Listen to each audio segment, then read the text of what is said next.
بسم الله الرحمن الرحيم. قال الإمام شعراني رضي الله تعالى عنه ونفعنا الله بعلومه في دارين آمين. وكان الشيخ داود بن باخي الله شيخ سيدي محمد وفاء يقول: احذر أيها المريد أن يكون قصدك من ذكرك وعبادتك الأجر والثواب، فإن ذلك حاصل لك لا محالة، وإنما ينبغي أن تكون همتك في التلذذ بمناجاته والفوز بمجالسة السلطان، لا ينبغي له الاهتمام بما يأكل ويشرب ما دام في خدمته. وكان يقول: إقبال المريد بقلبه لحظة مع قول لا إله إلا الله خير له من ملء الأرض عبادة مع الغفلة عن الله. وكان يقول: إذا نظر المريد بقلبه إلى الدنيا نظر شهوة بعد أن خرج منها عوقب بالحجاب أو الحساب أو بالعذاب، نعوذ بالله من ذلك. Al-Imam Sya'rani beliau berkata bahwa sesungguhnya Syekh Dawud bin Bakhillah, beliau adalah guru Sayyidi Muhammad Wafa. Beliau berkata, ihdar, hati-hati wahai para santri, hati-hati wahai para murid, an yakun qasduk min dzikrik, hati-hati apabila maksud dalam kau berzikir kepada Allah, maksud dalam kau beribadah kepada Allah hanyalah untuk menuntut pahala belaka, hanyalah untuk mendapatkan thawab atau ajr atau balasan belaka. Fa inna dzalik hasilun la mahalah. Kita enggak perlu ragukan lagi, Allah itu Karim, Allah itu Rahman, Allah itu Rahim, Allah itu Latif. Allah itu maha membalas apa yang diperbuat oleh hambanya. Maka enggak mustahil apabila semua yang telah kita perbuat itu diberi ganjaran oleh Allah Subhanahu wa ta'ala. Akan tetapi yang semestinya ada pada seorang murid, yang harus diyakini oleh seorang santri, yang harus ditanamkan dalam hati mereka adalah semangat dalam mereka itu beribadah untuk merasakan nikmatnya munajat kepada Allah Subhanahu wa ta'ala, merasakan mujalasah seakan-akan kita dekat dengan Allah Subhanahu wa ta'ala. La yanbaghi lahul ihtimam. Kalau seumpama seseorang lagi dekat dengan seorang raja, maka kedekatan itulah yang dia banggakan. Dia nggak akan sia-siakan kedekatannya dengan seorang raja hanya untuk makan maupun minum, akan tetapi kesempatan itu dia pakai untuk bermujalasah, berdekatan, atau senantiasa memandang raja tersebut. Maka begitu pula seorang santri dan seorang murid, dikala dia beribadah kepada Allah, jangan hanya untuk menginginkan pahala, jangan hanya untuk mendapatkan balasan, akan tetapi nikmatilah kedekatan kita kepada Allah Subhanahu wa ta'ala. Al-ghurub minallah, nikmatilah ketika kita merasa sebagai teman duduk Allah Subhanahu wa ta'ala. Sebagaimana Habib Muhammad bin Ahmad Al-Mihdhar, ketika beliau mengirimi surat kepada saudaranya yang ada di Hadramaut, beliau tulis min jalisillah Muhammad bin Ahmad Al-Mihdhar. Beliau tulis bahwa bukan cuma sekedar saya dari fulan, tapi dari aku, sang teman duduk Allah Muhammad bin Ahmad Al-Mihdhar. Kenapa beliau mengatakan seperti itu? Karena Allah Subhanahu wa ta'ala dalam hadis qudsi telah menegaskan bagi orang-orang yang senantiasa berzikir dengan mengatakan ana jalisun man dzakarani, aku adalah teman duduk orang yang senantiasa menyebut namaku, yang senantiasa mengingat Allah Subhanahu wa ta'ala, yang senantiasa berzikir kepada Allah Subhanahu wa ta'ala. Pahala bukan kita nggak menginginkannya, kita berharap akan pahala tersebut, tapi itu nggak mustahil karena Allah Karim, Allah Rahim, Allah Maha Dermawan. Akan tetapi tujuan seorang hamba hanya ingin untuk mendapatkan kedekatan kepada Allah, dan itulah aslu kulli sa'adah. Sebagaimana Imam Abdullah bin Alawi Al-Haddad, beliau mengatakan bahwa aslu kulli sa'adah, sesungguhnya cita-cita kebahagiaan manusia yang hidup di dunia ini hanya satu, yaitu al-qurbu minallah, yaitu dekat dengan sang Khalik, sang pencipta kebahagiaan Allah Subhanahu wa ta'ala.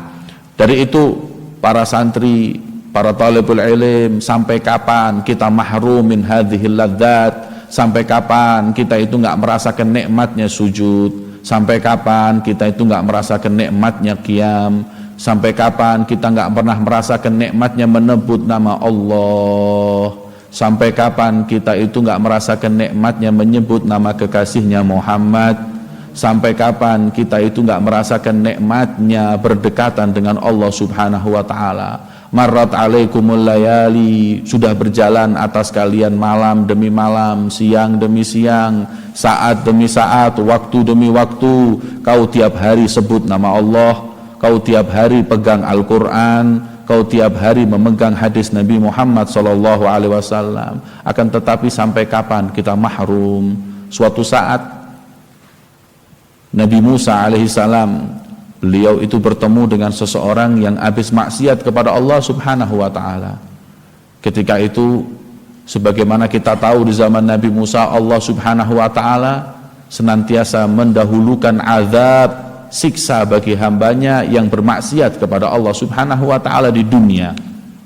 Hingga suatu saat ada seseorang yang datang kepada Nabi Musa, kemudian berkata, wahai Musa, aku maksiat, aku ngelanggar perintah Tuhanmu, tapi nggak pernah aku disiksa oleh Tuhanmu. Maka sang kalimullah berkata, ya Rabb, fa inna fulan bin fulan qad asaq, wahai Allah, fulan bin fulan maksiat kepadamu, falima lam tu'adzibhu, kenapa kau nggak siksa hamba itu? Allah pun berfirman, laqad adzabtuhu ya Musa, aku sudah siksa dia wahai Musa. Kembali kalimullah Musa bertemu dengan sang ahli maksiat tersebut dan berkata, laqad adzabaka rabbuk, sudah kau disiksa oleh Tuhanmu.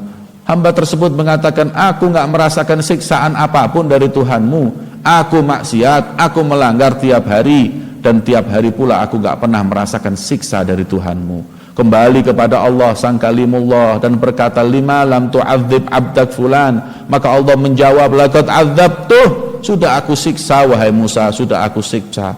Maka Nabi Musa berkata, bi ayyi syai'in adzabtu ya Allah, dengan azab apa kau timpa atau kau berikan kepada hamba tersebut? Maka Allah pun bahkan menjawab, laqad adzabtuhu bi asyadi azabi, aku sudah siksa dia dengan siksaanku yang paling pedih, siksaanku yang paling menyakitkan, siksaku yang paling perih.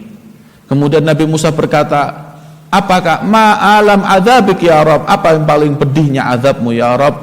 Maka Allah berfirman, laqad salabtu min qalbihi ladzata munajati, aku siksa hamba itu dengan aku cabut dari hatinya nikmatnya munajat, nikmatnya ibadah kepadaku, kata Allah Subhanahu wa Ta'ala. Na'udzubillah min dzalik. Maka apabila kita masih nggak bisa nikmatin rasa-rasa itu semuanya, kenikmatan itu, seakan-akan kita itu mu'adzab, kita itu diazab oleh Allah, fa na'udzubillah min dzalik.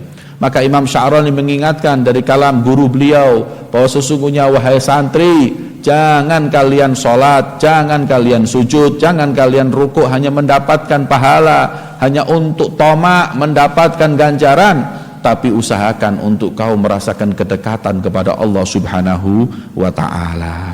Wa kana yaqul iqbalul murid bi qalbihi lahdah ma'a qauli la ilaha illallah. Beliau berkata bahwa sesungguhnya seorang murid yang datang kepada Allah dengan hati yang khusyuk ketika berkata la ilaha illallah, merasakan nikmatnya menyebut nama Allah dan menyebut la ilaha illallah, itu masih lebih afdal daripada dia itu beribadah sampai memenuhi bumi ini banyaknya ibadahnya tapi dengan lalai kepada Allah Subhanahu wa Ta'ala, dengan jauh dari Allah Subhanahu wa Ta'ala. Wa kana yaqul idza nadhara al-murid bi qalbihi ila dunya, kemudian beliau mengingatkan, wahai para santri, wahai para murid, apabila kalian ini sudah mulai memandang dengan hati kalian kepada dunia, sudah mulai cinta dunia dengan syahwat kalian, padahal di pesantren sudah belajar tentang bagaimana hinanya dunia, padahal di pesantren kita sudah menjauhi daripada gelimangnya dunia. Ketika kita di pondok pesantren, kita diberi tarbiyah untuk senantiasa menghinakan dunia, menganggap rendah dunia. Akan tetapi ketika keluar dari pondok pesantren, memandang dunia dengan pandangan ta'zim, memandang dunia dengan pandangan pengagungan, memandang dunia dengan pemandangan kebanggaan, maka beliau mengatakan ugiba bil hijab, pasti akan oleh Allah disiksa dengan hijab antara dia dengan Allah, pasti akan dihisab oleh Allah, bahkan diazab kelak nanti di yaumul qiyamah. Na'udzubillah min dzalik. Maka itu tidak ada yang agung kecuali yang diagungkan oleh Allah Subhanahu wa taala. Tidak ada yang hina kecuali yang dihinakan oleh Allah Subhanahu wa taala. Wahai para murid, wahai para santri, ayo mulai untuk merasakan nikmat munajat kepada Allah. Tanamkan ke hati kita hubbullah wa hubbu rasulihi wa hubbu man ahabbahullah, dan cinta kepada orang-orang yang dicintai oleh Allah. Niscaya insyaallah kita pun akan merasakan nikmatnya munajat kepada Allah, nikmatnya dekat dengan Allah Subhanahu wa taala. Rabbi fanfa'na bi barakatihim wahdinal husna bi hurmatihim wa amitna fi tariqatihim wa mu'afatin minal fitani.